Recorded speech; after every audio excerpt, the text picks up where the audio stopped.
Hello everybody, my name is Benji, and welcome back to Satisfactory, where I am making good use of the new camera mode. You can see my player model way down that little blip. So yeah, welcome back to Satisfactory. We've got happy trains this time. So the last stream was titled Sad Chews, because all of the chews were just kind of sitting and waiting for us to go and grab all of the resources, which we did in the previous stream. But in the stream that this is recapping, we have actually finally made use of all of these beautiful resources.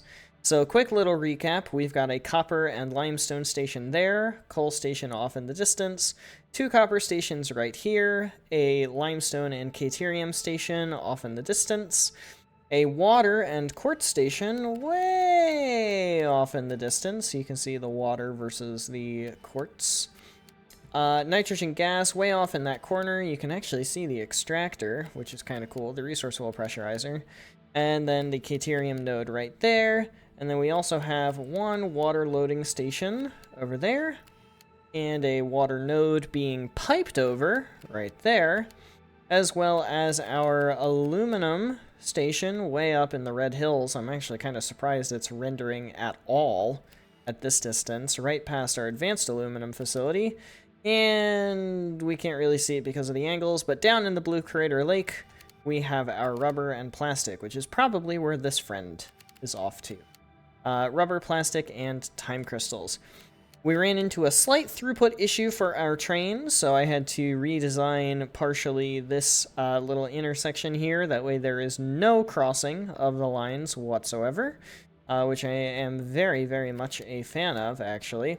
And this one we don't really have to worry about because all of the throughput is not crossing. Even though the tracks cross quite a bit, we don't actually have to worry about them crossing at all, which is very, very nice. So, what the heck are we doing with all of these materials? Well, the main thing that we did was just kind of belt everything to where it needed to go and stage it.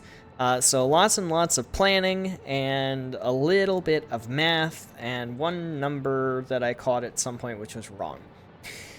So, for our iron, to recap some numbers here, we have 1680 happening. Sorry, little phone alarm. So we need 1680, what you call it, iron, 1680 iron, which is 3.5 pure nodes. So that's a pure node, that's a normal node, which is half of a pure node. That's 2 normal nodes, which is 1 pure node, and that's a pure node. So that's 3.5. Then, for steel, we need 720 coal, which is, let's get over there. It's actually, believe it or not, faster to just run, do the slide jump, which I actually find really funny. But here comes the coal, speaking of. We need 720 coal per minute, so that's 1 train right here. And that is for all of our steel. And that's the only use of coal, is for steel. So we won't be seeing the coal for very long whatsoever. The copper, we need 2880, so we have 4 belts of, I believe it's 720, and then those split and merge together into 6 belts of 480. That's going to be 96 smelters. Yay. Then in terms of caterium is going to be the biggest headache of everything.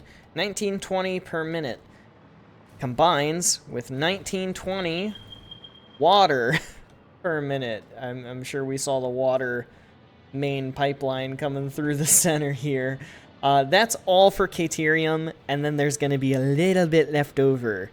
And that little bit that's left over is going to go to the quartz and then to the main factory for the biomechanical sculptors, I believe, is the only use of water in the main factory itself. And honestly, the more I stare at it, the more I'm like, it's just going to go to the caterium, and then we're just going to get... I don't know why those are yellow.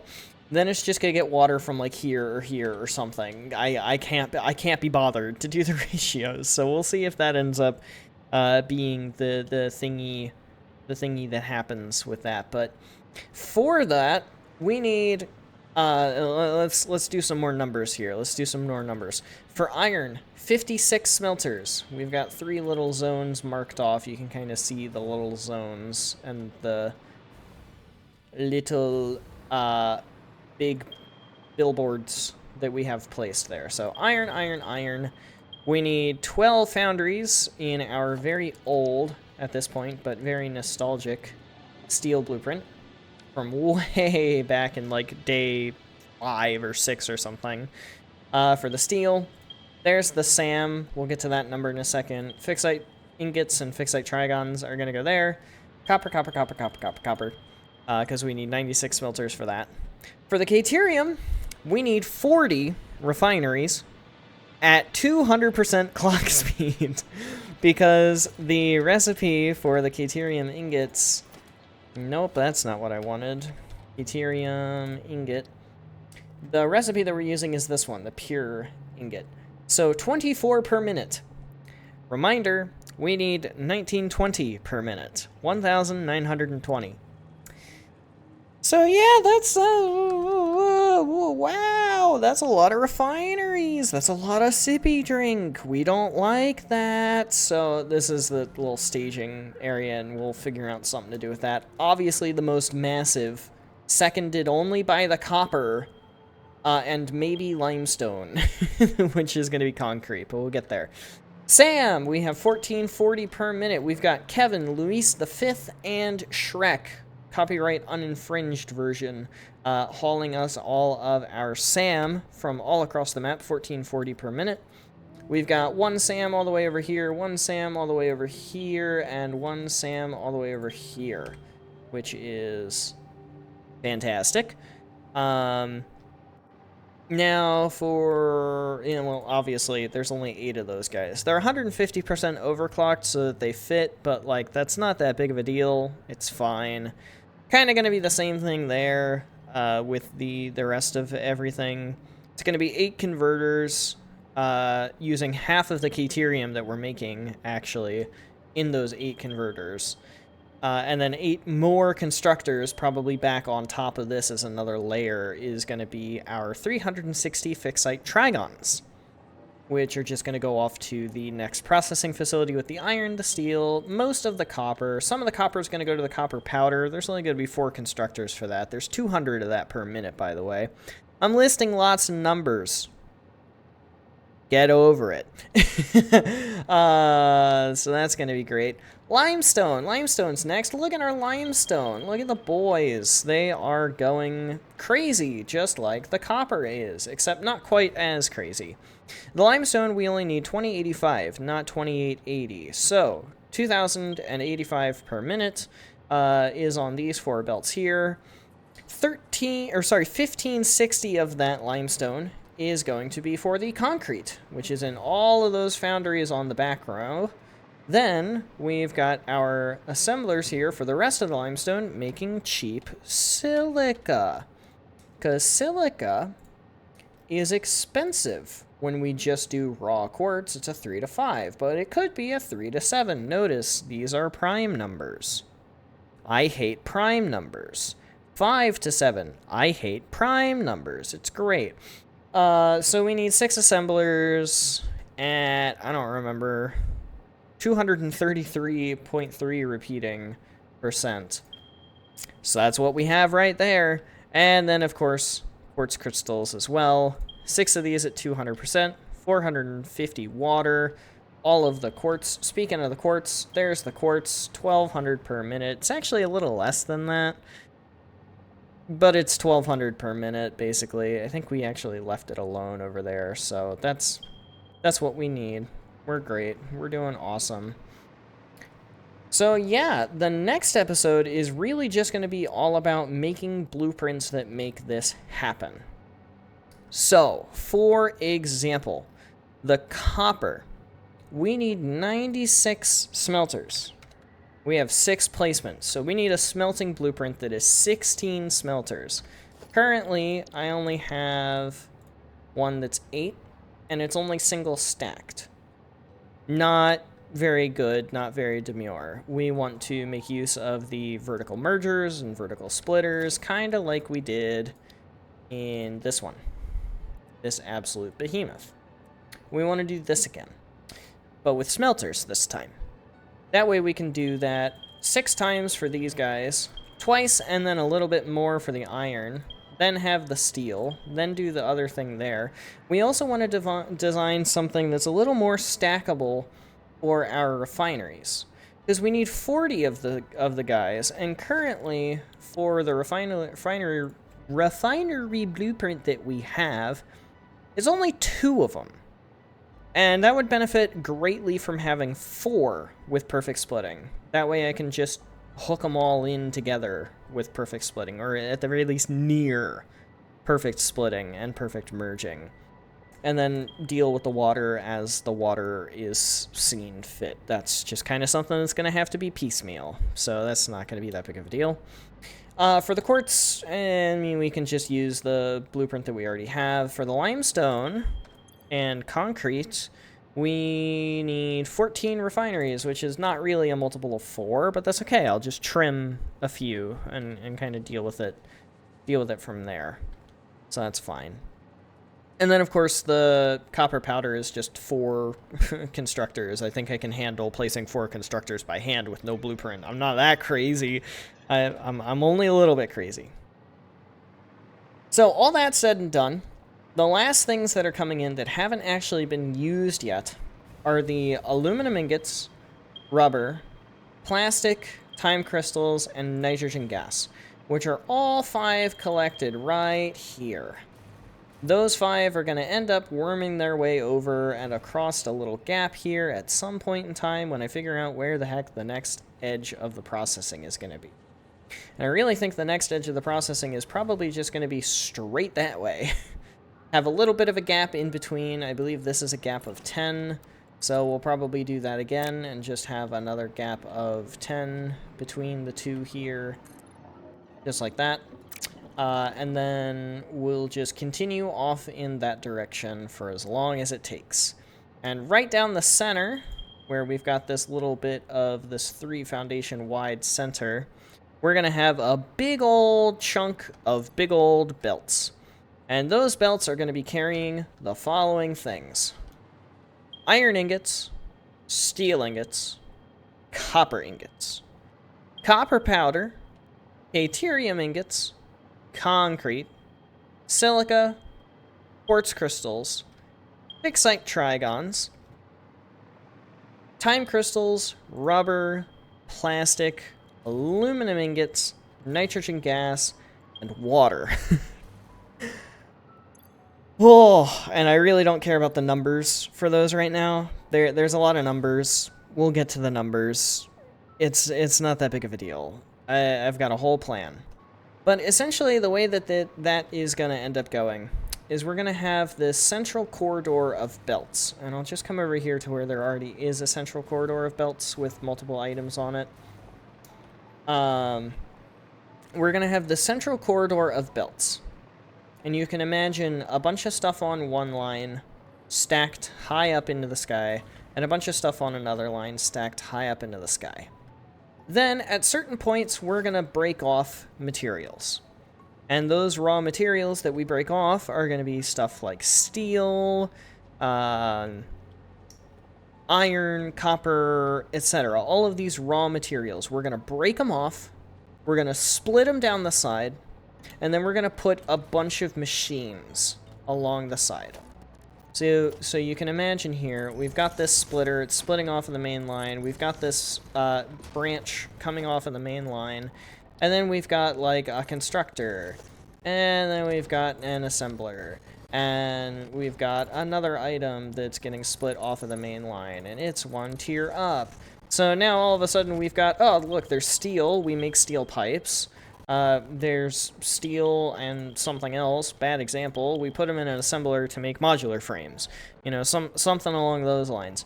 Then those items will come off of this, and then back into the main bus. That's right, we're doing a main bus. It's Factorio, baby! It's great, we're gonna have everything be an open top concept.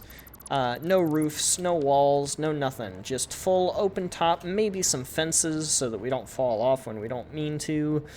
And big old claws coming down and hitting the ground. No more of these little, you know, short belt supports. None of this. None of my little feet that I like so much. None of those feet. We don't like feet. This ain't feetfinder.com. Don't Google that. That's not what we're doing. That's not what we're doing. So we're gonna have these big meaty claws instead. And it's gonna be great. We're gonna have to make things like steel pipes, steel beams. Heck, we can just go into the codex, go into the parts. We're probably gonna make just about everything. We need iron plates, we need iron rods, we need reinforced plates, we need cable, wire. We'll already have concrete. We need screws at some point, because we need reinforced iron plates, and that's the only way to get those. We don't need any of these. We'll have silica, we're good there. We need rotors. We need copper sheets. We need modular frames. Obviously, we need smart plating. It's a space elevator factory. That's what we do here. We don't actually need SAM fluctuators. We need steel pipes. We'll have quartz crystals. We need steel beams. We need versatile framework, quick wire, AI limiter, encased industrial beam, stator, motor, automated wiring, high-speed connector, computers, circuit boards. Oh gosh, heavy modular frame, modular engine, adaptive control unit, crystal oscillator. We need lots of these eventually. It's gonna be great. How many of those do we need actually? Let me go down my little checklist here. Go down my little checklist here. 15.5 per minute. So we basically need 16 of these fucking bullshit things. And it's just gonna be absolutely fantastic. Going down the list even further. Alclad aluminum sheets, aluminum casings. I actually don't think that we need batteries, because we don't... Yeah, we aren't using this, so we don't need batteries. Woohoo! Radio control unit, supercomputer, assembly director system. Nitric acid? No, actually, we don't need nitric acid. That's crazy. Heat sinks. I think we need heat sinks. Cooling systems, fused modular frames, turbo motors, thermal propulsion rockets, electromagnetic control rods, magnetic field generators, pressure conversion cube, nuclear pasta, biochemical sculptor. That's one of our main goals. It's up here in the top right corner. That's a bunch of Fixma stuff. Dark matter crystal, dark matter residue, excited photonic matter, superposition oscillator, neuroquantum processor, AI expansion server, singularity cells, ballistic warp drive. And that's it. We're going to make, in some capacity, all of those things that I just listed, which is like 70% of the entire codex library of parts. So... that is Thrust 4. Thrust 4 is all of the intermediaries. It's going to take us quite a while. Thrust 1 took us a single stream, and we got into Thrust 2. Thrust 2, we finished in the second stream and got started on Thrust 3 a little bit. Thrust 3 took us 2 streams. I would say we were still working on Thrust 3 last time, because we were working on all of the belts, and the routing, and the places, and the things, and the planning, and the stuff. So we finished Thrust 3 in about 2-ish streams. 2-ish streams. Thrust 4 is going to take us a while. I'm presuming at least 3 streams. We'll probably be working on Thrust 4 until the end of July. Give or take. Give or take. Because we need to deal with all of the smelting, all of the processing, including liquids in the refineries, all of the routing to get things onto a main bus. Then we need to actually use all of these first step processed materials, basically just ingots, in order to make things like steel pipe, steel beams, plates, screws, reinforced plates, wire, cable, copper sheets, alclad sheets, aluminum casings, rotor, stator, motors, you know, all of these big things. That's all Thrust 4. And it's all weird numbers, and it's a bunch of weird stuff. So that's going to take us a while. Thrust 5 is when we finally get into the space elevator parts. Basically, everything that isn't an intermediate part is gonna be made in a separate facility. So we're using this alternate recipe for the plastic smart plating. Then for the versatile framework, we're using this alternate recipe for the versatile framework. Then for the automated wiring, we're using this alternate recipe for the automated wiring, which means all of these ingredients need to come from the Thrust 4 facility to the Thrust 5 facility. Then, I think they are listed in order. The modular engine, that has one recipe, so we're just stuck here. But the smart plating, that's why we're making smart plating, and the rest of this we've already got. Adaptive control unit, automated wiring, that's why we're making the automated wiring. That's all the stuff we need. Only one recipe. Makes it nice and easy on the numbers, nice and easy on the brain. I don't have to pick. Assembly director system, that's the adaptive control units. That's why we need supercomputers, and then that's used in the biomechanical sculptor. So that's an end process right there, pretty much. Then the thermal propulsion rocket, modular engines, that's why we need those. Turbo motors, that's their only appearance. That gives us the thermal propulsion rocket, which is used in the ballistic warp drive, which is also why we need singularity cells. Magnetic field generator, only one recipe. There's the versatile framework. It goes into the AI expansion servers. That's why we need the neural quantum processors. Nuclear pasta, that's why we need the pressure conversion cubes and so much copper powder, and it's because it's used in the singularity cell, which is used above. Biomechanical sculptor, we already kind of talked about that. AI expansion server, we already talked about that. Ballistic warp drive, we already talked about that. All of that stuff is going to be made in the Thrust 5 facility, not the Thrust 4 facility. However, that also means that this byproduct dark matter residue is going to have to join the rest of the byproduct dark matter residue from these processes and from these processes in order to get reprocessed into dark matter crystals. Which, the dark matter crystals, is why we needed the time crystals. Because that's the only use of the time crystals, apart from, I mean, I guess the neural quantum processor also needs those. I didn't think about that. And that's also why we need the fixite trigons, that and the biomechanical sculptor. So, with all that said and done, we've got our work cut out for us. Things are going to go great. We are going to have the best time. It's going to be simply amazing. We're going to love every single second of it. And by love every single second of it, I do mean that I'm going to hate most of it. But that's okay. It's going to be great. We're going to love it. It's going to be awesome. But that is going to be it for this episode, recapping everything that we've done and giving a brief, hopefully, 20-something minutes have gone by in my rambling, recap of what's to come. So, thank you everybody so much for watching. I hope you have enjoyed. But without further ado, adios, sayonara, au revoir, hasta la vista, das vidania, auf Wiedersehen, ciao, and goodbye. Please have yourselves a fantastic rest of your day. Get some sleep if you need to. Don't forget to stay hydrated. This stream, video, whatever this is a video. This video is in the bag. And I will see you guys in the next one. Later, y'all.